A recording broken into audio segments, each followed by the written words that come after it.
Welcome to Earl Stewart on Cars.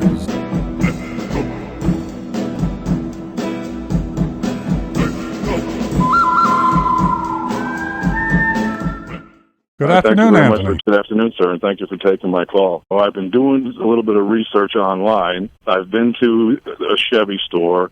I've been to a Ford store. How do these dealers get away with this bait-and-switch tactic? I mean, they give you, that car was just sold. Well, it doesn't say anything. Well, yeah, it does. If you look, there's a 7-digit number underneath the ad, but they can never produce a buyer's order that somebody bought the car. Isn't that bait-and-switch? Anthony, it is. It's total bait and switch. It's probably one of the reasons that we do this show. It is outrageous what they get away with.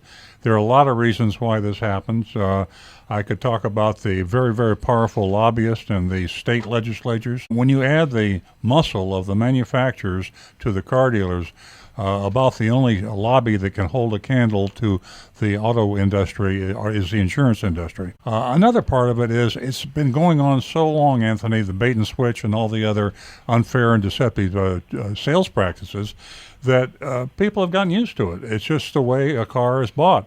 And you talk to anybody on the street and they say, I'm going to go buy a car and I'd rather have a root canal. Strangely enough, there are not a lot of complaints made to the Attorney General's office or to the Department of Motor Vehicles.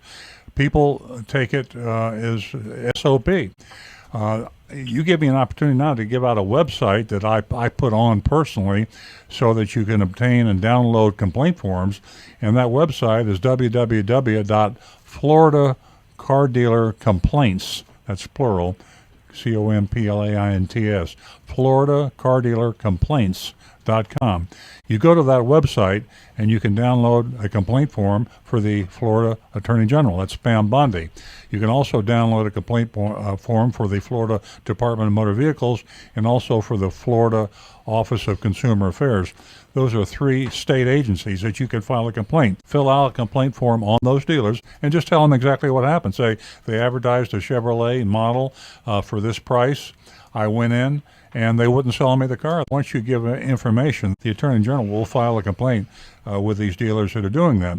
But they don't get a lot of complaints. As I say, this show is something that I'm doing to try to spur those complaints. As I said before, there's not a lot of impetus with the Florida legislatures to make laws and enforce laws because they rely on the car dealers. They fund with these political action committees, millions of dollars to get these politicians elected. And the media is the same way. You want to know why the newspapers don't do an expose or the television or the radio.